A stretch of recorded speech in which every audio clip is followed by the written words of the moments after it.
대단한 세계사 대세 이명입니다. 이번 시간에 1차 세계대전 이야기로 돌아와서 이탈리아와 관련된 이야기 살펴보도록 하겠습니다. 1차 세계대전 지난 시간에 러시아에 관련된 이야기 말씀드렸습니다. 러시아가 참전하게 된 배경에 대해서 말씀드렸는데 이번 시간에는 이탈리아에 초점을 좀 맞춰보도록 하겠습니다. 이 이탈리아가요. 분명히 1차 세계대전이 일어나기 직전에는 삼국 동맹에 가담되어 있는 상황이었습니다. 삼국 동맹으로서 독일 그리고 오스트리아 헝가리 제국과 손을 잡고 있는 상황이었는데, 그런데 1차 세계대전이 터지고 나서는 삼국 동맹국 팀이 아니라 협상국 팀으로 들어가게 됩니다. 영국, 프랑스와 손을 잡게 되죠. 도대체 왜 이랬을까라는 것을 오늘 좀 알아봐야 되겠습니다. 이탈리아가 협상국 팀으로 돌아서게 된 상황을 보기 위해서는 19세기의 이탈리아 이야기부터 좀 출발을 해봐야 됩니다. 19세기 1861년에 이탈리아 왕국이라는 통일 국가가 형성이 됐고요. 이 이탈리아 왕국이 1882년에 삼국 동맹에 가담을 하게 됩니다. 이탈리아가 삼국 동맹에 들어간 이유는 프랑스를 견제하기 위함이었어요. 프랑스의 위협으로부터 좀 이탈리아가 안전하기 위해서 새로운 친구 독일 그리고 오스트리아 헝가리 제국과 손을 잡는 그런 상황이었던 것이죠. 이 삼국 동맹이라는 것 자체가 독일이 프랑스를 견제하기 위해서 이 유럽의 이 질서를 유지하기 위해서 만든 것이 삼국 동맹이었거든요. 그런 차원에서 프랑스 견제 차원에서 이탈리아 왕국도 삼국 동맹에 들어간 거였습니다. 그런데 삼국 동맹에 들어가고 나서 이탈리아는 계속 좀 불편합니다. 삼국 동맹으로 인해서 독일 그리고 오스트리아 헝가리 제국 사이에서 뭔가 계속 속박받아야 되는, 제약받아야 되는 것들이 생겼거든요. 그래서 이탈리아가 불편했는데, 그런데 이탈리아가 삼국 동맹 맺고 나서 1896년에 아프리카에 쳐들어갔다가 아주 치욕적인 패배를 당합니다. 바로 이탈리아가 에티오피아를 침공했다가 아두아 전투 등에서 대패를 하게 됩니다. 이때가 1896년이었고 거의 재앙에 가까운 패배를 하게 됩니다. 수많은 병사를 잃었고 수많은 병사들이 포로가 됐다가 살해를 당하거나 거세를 당하는 등 아주 치욕적인 패배를 당하고 에티오피아에서 나오게 됩니다.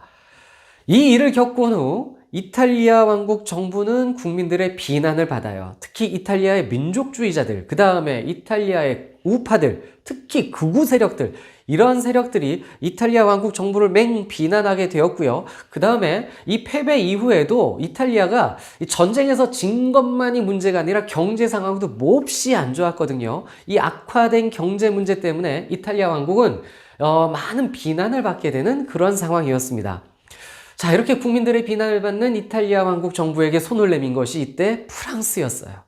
1902년, 그래서 프랑스와 이탈리아 왕국 사이에 비밀 조약이 형성이 됩니다. 삼국 동맹을 금가게 만들고 싶었던 프랑스의 의도, 그 다음에 국내 정치적 위기에서 새로운 돌파구를 찾아야 했던 이탈리아 정부 사이에 이해관계가 맞아떨어지면서 형성된 비밀 조약이었습니다. 내용은 이러합니다.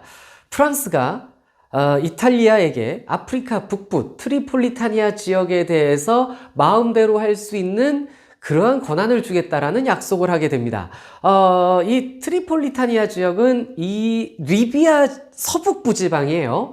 당시 어떤 상황이었냐면 이 아프리카 북부가 그 아프리카 서부 지역, 즉 알제리, 튀니지 지역까지 프랑스가 식민 지배하다시피 하는 상황이었습니다. 프랑스가 그 지역까지 장악을 하고 있는 상황이었고, 그 다음에 이 리비아 지역은 프랑스가 장악한 알제리, 튀니지의 동쪽이었어요. 그런데 프랑스가 우리가 여기 튀니지, 알제리까지만 하고 리비아는 이탈리아 너희들에게 권리를 줄게, 이렇게 해버린 거였습니다. 당시 리비아는 오스만 제국의 영역이었는데 이탈리아 너네 가져, 이렇게 프랑스가 인정을 해주게 되었다라는 것이죠. 그 다음에 프랑스가 얻어가는 건 뭐냐면은 삼국 동맹과 프랑스 사이에 어떤 군사적인 충돌이 일어났을 때 이탈리아는 삼국 동맹 일원으로서 프랑스에게 군사 행동하지 않는다라는 약속을 받아냅니다. 그래서 이탈리아는 리비아 북부 지역을, 서북부 지역을, 즉 리비아를 먹는 권리를 획득하고 그 다음에 프랑스에 대해서는 군사행동을 하지 않기로 약속을 하면서 비밀협약이 형성이 된 거예요. 자, 그러면 이제 이탈리아가 리비아를 먹어야 될 것 아닙니까? 그래서 비밀협약이 체결되고 약 9년 후인 1911년에 오스만 제국에게 최후 통첩을 합니다. 바로 그 오스만 제국이 리비아를 소유하고 있는 상황이었거든요. 오스만 제국에게 최후 통첩을 하고 오스만 제국이 이 최후 통첩을 무시하자 이탈리아는 이걸 구실로 리비아를 공격을 하게 됩니다. 그래서 이탈리아와 오스만 제국 사이에 전쟁이 벌어졌는데 이탈리아가 가까스로 승리를 합니다. 그래서 1912년에 이탈리아가 오스만 제국을 꺾고 리비아 지역을 차지하게 되는데 그런데 이 1911년부터 12년 사이에 걸쳐서 있었던 이 오스만 제국과의 전쟁이 이탈리아에겐 큰 타격을 주게 됩니다. 안 하니만 못한 그런 전쟁이 돼버리고 말았어요. 이 전쟁을 하는 동안 이탈리아가 약 10여만 명의 군인들을 동원했고 많은 군인들이 희생이 되기도 했고 탄약, 그 다음에 야포 등 많은 그 무기들을 소모하게 됩니다. 그래서 가까스로 이기기는 했는데 이 전쟁 이후 이탈리아의 군사력은 되려 굉장히 약화돼요.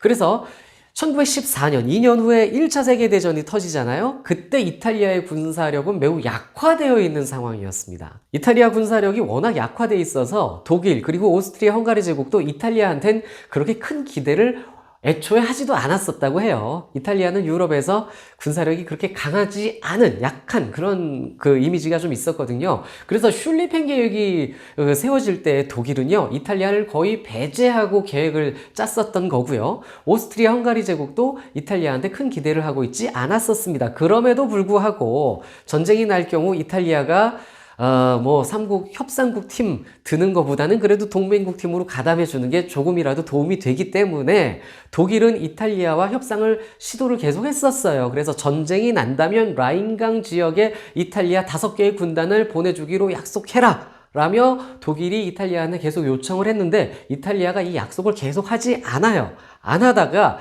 1914년 2월, 즉 1차 세계대전 일어나기 약 5개월 전에 3개 군단과 2개 사단 정도 보내줄게 라는 약속을 해요. 물론 이 약속은 전쟁 중에 전혀 지켜지지는 않았었습니다. 한편 이탈리아도 삼국 동맹국 팀을 막 그렇게 적극적으로 도와주고 싶지 않은 이유들이 좀 있어요. 이탈리아는 오스트리아와 국경을 북쪽에 접하고 있었고 이 오스트리아가 이탈리아 북부에 많은 영향력을 행사하고 있었습니다. 또 영토를 차지하고 있는 부분도 있었고요.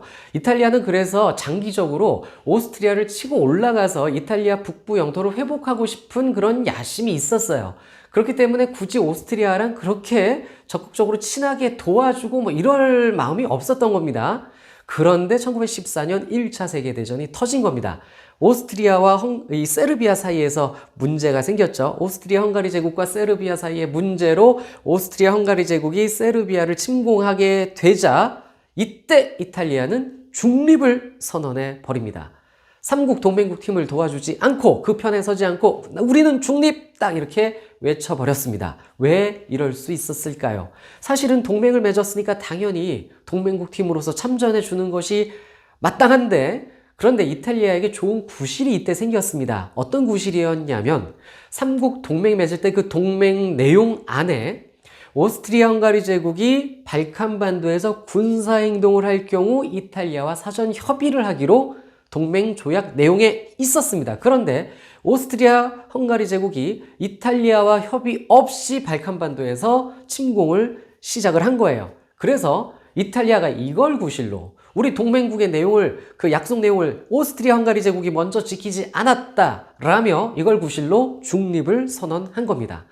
자, 그런데 독일 그리고 오스트리아 헝가리 제국 입장에서는 오케이, 이탈리아가 중립을 한 건 좋은데 협상국 팀으로 가버릴까봐 그래서 오스트리아 헝가리 제국이 이탈리아를 달래기 위해서 협상을 시도를 합니다. 그런데 이 협상이 결렬돼요. 그래서 이탈리아가 오스트리아에게 등을 돌리게 된 겁니다. 자, 이러한 이탈리아 내부를 좀 볼게요. 이탈리아 내부도 복잡했습니다. 전쟁이 터졌는데 이탈리아가 중립을 선언하자 일부 이탈리아 정치 세력들은 그 중립을 지지하기도 하지만 또 상당히 많은 세력들은 중립을 비난하기도 했어요. 참전했었어야지 라는 그러한 이야기를 하는 정치 세력들도 많아졌습니다. 그 다음에 참전을 주장하는 사람들 중에서도요, 동맹국 팀으로 참전하자는 그러한 사람들도 있고 협상국 팀으로 참전하자고 주장하는 사람들도 생기는 등 이탈리아 정치가 내부적으로도 많이 혼란한 그러한 상황이 전개가 된 거예요. 자, 그런데 이러한 이탈리아에게 영국과 프랑스가 적극적인 외교를 펼치게 됩니다. 영국이 이탈리아와 런던 조약이라는 것을 맺게 돼요. 자, 내용이 어떤 거냐면요. 영국, 프랑스 입장에선 이탈리아가 동맹국 팀 가는 것보다 협상국 팀으로 손잡아 주는 게 좋잖아요. 그래서 적극적으로 나선 겁니다. 영국이 이탈리아에게 이탈리아 북부, 즉 당시 적국인 오스트리아 헝가리 제국과 싸워준다면 그 땅, 이탈리아 북부 지역을 모두 이탈리아에게 인정해 주겠다. 이걸 약속을 하고요. 더 나아가서 지금 오스만 제국이 차지하고 있는 소아시아 땅, 오스만 제국도 당시 영국, 프랑스에겐 적국이었잖아요. 1차 세계대전 상황에서. 그 오스만 제국이 갖고 있는 소아시아의 권리도 이탈리아에게 주겠다. 자, 이렇게 나온 겁니다, 영국이. 이러니 이탈리아가 당연히 끌릴 수밖에 없죠. 이탈리아 북부 영토 회복뿐만 아니라 소아시아를 먹는다? 우와. 게다가 아프리카 식민지의 경계를 조정한다. 즉, 이탈리아에서 아프리카 지분을 좀 더 많이 넓혀주겠다. 이런 의도의 약속까지 하고 나섭니다. 이탈리아 입장에서 이걸 거절할 이유가 없죠. 너무 좋죠. 자, 그래서 당시 정치적 위기를 맞고 있던 이탈리아 왕국 정부는 적극적으로 영국과 런던 조약에 협의를 하게 됐고요. 1915년 5월 이탈리아가 공식적으로 삼국동맹을 파기하고 협상국 팀으로서 1차 세계대전에 참전하게 됩니다. 물론 앞에서도 계속 말씀드렸지만 이탈리아가 군사력이 굉장히 약한 편이어서 1차 세계대전 안에서 매우 영향력 있는 활동을 하지는 못합니다. 이탈리아가 어떻게 싸웠는지는 또 뒤에 말씀드리는 시간이 있을 겁니다. 자, 오늘 이야기 여기까지 정리하고 다음 시간에도 1차 세계대전의 이야기 더 살펴보도록 하겠습니다.